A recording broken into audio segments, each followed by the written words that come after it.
అభివృద్ధి సందర్భంలో వారి యొక్క సలహాలు పాటిస్తూ గుండాను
మరి అభివృద్ధి సంక్షేమం రెండు కళ్ళలాగా ఇటు అధికార వర్గాన్ని అటు రాజకీయ వర్గాన్ని ప్రజల్ని అందరినీ ఏకీకరణ చేసి జగిత్యాల నియోజకవర్గాన్ని ముందంజలో నింపడానికి కృషి చేసినటువంటి గౌరవ ఎమ్మెల్యే గారు సంజయ్ కుమార్ గారిని మాట్లాడాల్సింది కార్యక్రమం భాగంగా వచ్చినటువంటి గౌరవనీయులు శ్రీ ఎం సంజయ్ కుమార్ గౌరవ శాసనసభ్యులు జగిత్యాల గారికి స్వాగతం సుస్వాగతం.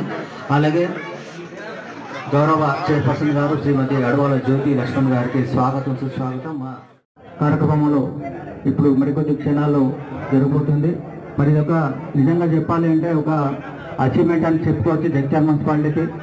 మరి ఈ జంతు సంరక్షణ కేంద్రం అలాగే ఈ యాంటీ బర్త్ కంట్రోల్ కోసం గౌరవ ఎమ్మెల్యే గారు ప్రభుత్వం వచ్చింది, మధ్యలో కాంగ్రెస్ ప్రభుత్వం వచ్చింది, అప్పుడు కొన్ని కార్యక్రమాలు జరిగినాయి. టీఆర్ఎస్ ప్రభుత్వం వచ్చింది, అప్పుడు కొన్ని కార్యక్రమాలు జరిగినాయి. అందునుండి పనిచేసే అవకాశం వచ్చింది. మళ్ళా కాంగ్రెస్ ప్రభుత్వం వచ్చింది. నాకు కొంత రేవంత్ రెడ్డి గారి కుటుంబంతో ఉన్న అనుబంధంతో మళ్ళీ కలిసి పనిచేయడం జరుగుతూ ఉంది. మరి ఈ రకంగా ఈ ప్రాంతంలో మన జగిత్యాల అభివృద్ధికి పనిచేస్తాం.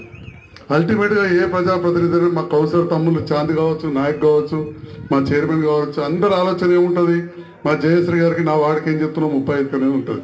ఇప్పుడే ఎప్పుడైనా కలిసి పనిచేద్దామమ్మా, కొన్ని పనులు చేసుకున్నామని చెప్పాను. అట్లా మరి మీరు అందరు చూసిండు. ఒక ఎమ్మెల్యే ఒక్కసారి గెలిచిన నేను ఒకటేసారి ఓట్లు ఓడిపోయాను ఒకటేసారి. అందులో 2 ఏళ్ళు కరోనాతో పోయి నాకు అవకాశం వచ్చింది. చదువుకున్నాను. అరే ఇండ్లు లేవు, పట్టాల కాడ ఇబ్బంది అవుతుంది. 116 మందికి రూపాయి ఖర్చు లేకుండా పట్టాలు ఇప్పించినా లేదు. అట్లనే మేము మున్సిపాలిటీలో కలిపినాం. డబల్ బెడ్రూమ్లో 150 మందికి ఇచ్చినా ఇంకో 50-100 మందికి వస్తాయి. 800 ఇండ్లు ఇంకా బడ్జెట్లు ఉన్నాయి. అట్లనే మరి ఇవాళ నేను మా సోదరి మరి మన కౌన్సిలర్స్ ఏదైతే ఇవాళ ఈ ప్రారంభోత్సవం చేస్తున్నామో ఏది కూడా మనుషులకు బట్టిగా తెలియదు. ఇంతకుముందు ఏం చెప్పారు, ప్రతి మున్సిపాలిటీకి ఇచ్చారు. కేంద్రం చేయాలన్నది మేనకా గాంధీ గారు అయితే ఒకసారి నాతో ఫోన్లో మాట్లాడింది. ఏంది గొర్రెలు ఏడబడతాడా గావ పడుతున్నారు, ఇది మంచిది కాదని చెప్పి వారు మంత్రి ఉండ్రి. వారి ఆలోచన, మోడీ గారి ఆలోచన, మన ముఖ్యమంత్రి అప్పుడు కేసీఆర్ గారి ఆలోచన అందరం దేశమంతా పెట్టాలనుకున్నారు. కానీ సాధ్యం కాలే. ఎక్కడైతే స్థానిక నాయకులు ఆలోచన కొద్దిగా ముందుకేసి కష్టపడతారో అది సాధ్యమవుతుంది. సిద్దిపేటలో హరీష్ రావు గారు ఇట్లాంటి కేంద్రాన్ని ఎప్పుడో ప్రారంభించారు. అప్పుడున్న మున్సిపల్ చైర్మన్ గారు తీసుకొని కొంతమంది కౌన్సిలర్స్ కూడా నేను పిలిస్తే వచ్చారు. నేను పోయి చూసి ఆ బిల్డింగ్ చూశాను. అరే మరి సిద్దిపేటలో హరీష్ రావు సార్ చేస్తే తను పెద్ద లీడర్, కానీ చిన్న కొద్దిగా వచ్చినా మరి మనం ఎందుకు చేయొద్దు? మా ఇంగ్లీష్లో ఉంటుంది అన్నట్టు మేము చదువుకునేటప్పుడు ఆపరేషన్లు చేస్తే పెద్ద డాక్టర్ పెద్ద ఆపరేషన్ చేసినట్టు ఇక్కడ ఉన్న మనం ఎందుకు చేద్దాం? ఆయన కూడా మంచిదే కదా. One can do we can do అని ఒకటి ఉండాలి. హరీష్ రావు గారు చేసినప్పుడు మన పేద లీడర్ కాబట్టి ముందుగా చేస్తే మనం వెనకాలనే చేయాలి కదా అని చెప్పి మరి ఆడ చూసి వచ్చినాం. అప్పటి నుంచి అదే ఉండే డాక్టర్ నరేష్ గారు, వేదిక పైన లేకుండా డి రాజేశ్వర గారిని కూడా మర్చిపోవద్దు. వారు సమిష్టిగా కృషి చేసి ఈనాడు అప్పుడున్న మున్సిపల్ చైర్పర్సన్ గారు, వైస్ చైర్మన్ గారు, కౌన్సిలర్స్, ఇక్కడ స్థానిక పెద్దలు, ఎందుకంటే ఇక్కడ సహకారం లేకపోతే కూడా ఇక్కడ వెటనిస్టోలు కాదు, మీరు కూడా సహకరించారు. ఆపి మదత్ కరే, ఆప్కి भी शुक्रिया. మీ అందరికీ ధన్యవాదాలు తెలియజేస్తాను. మరి దీనివల్ల కుక్కల బెడద గురించి రోజు ఒక వీడియో వస్తుంది. ఇంతకుముందు చెల్లె చెప్పింది, డాక్టర్ సాబ్ చాలా స్పష్టంగా చెప్పారు, చాలా భయంకరంగా ఉంది. మరి ఏం చేయాలి? కుక్కలు అంతకుముందేమో మరి లేకుంటే ఏడికెళ్ళి వచ్చినాయి అంటే అంతకుముందు గింత తిండి ఎక్కడి, గివి చికెన్ సెంటర్లు ఎక్కడి, అన్నం భార్యత్వం అసలు అవతల అన్నం పరబ్రహ్మ స్వరూపం అని ఒక్క బెతుకు కూడా కింద పడేయకపోదురు.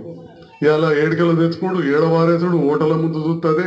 అసలు తిండి దొరకనాడు తెలుస్తుంది. పాతలు నడితే తాతలు నడువురు, ఒక్క గీత వారేస్తారా, ముద్ద కూడా వారేయారు. కానీ మన దగ్గర అట్లా అలవాటు అయిపోయింది. ఆ కుక్కలకు కూడా అంతకుముందు ఏదైనా కలిపి పెడితే ఆడిని అట్లా పెట్టు నేరం, కానీ ఏదో చేస్తారు కథ మొత్తానికి లేకుండా. ఇప్పుడు అవతే కడుపు నిండా చికెన్ దొరకబట్టే, వాటికి ఇంకేమో దొరకబట్టే, మటన్ పేరు దొరకబట్టే, మన ఇంటి చుట్టూ ఒక దావత్ అయిందంటే ఫంక్షన్ హాల్ కడుకోతే ఓ ఆటో నిండా మిగిలిన వారే పడుతుంది పిల్లలు, కడుపు నిండా దొరకబట్టే. కాబట్టి మరి ఏం చేయాలి? ఆలోచనలో పుట్టింది ఇట్లాంటి అనిమల్ కేర్ సెంటర్. మరి ఇవాళ అనిమల్ కేర్ సెంటర్ నేను మొట్టమొదట సిద్దిపేటలో చూసిన. ప్రభుత్వం చాలా మున్సిపాలిటీలకు ఇచ్చింది. ఇప్పుడే చెప్పిన పక్కనే కొరుట్ల మెట్పల్లి ఇచ్చింది, ధరంపూర్ ఇచ్చింది. ఆడ ఎక్కడెక్కడ మంత్రులు ఉండ్రి, పెద్ద పెద్ద ఎమ్మెల్యేలు ఉండ్రి. నేను ఒక్కసారి గెలిచిన, అక్కడ 4 సార్లు గెలిచిన వాళ్ళు ఉండ్రి. కానీ మనం ఆలోచించడం, ఇక్కడ చేసినాం. రెండవ విషయం, ఇది చాలా సక్సెస్ఫుల్గా జరగాలని చెప్పి నేను ఆకాంక్షిస్తూ, మరి మా స్వచ్ఛంద సంస్థ ప్రతినిధులు కావచ్చు, మా డాక్టర్ గారికి నా పూర్తి సహకారం ఉంటుందని కూడా తెలియజేస్తూ, ఈ విధంగా నిర్మాణాలు చేసి జగిత్యాల అభివృద్ధి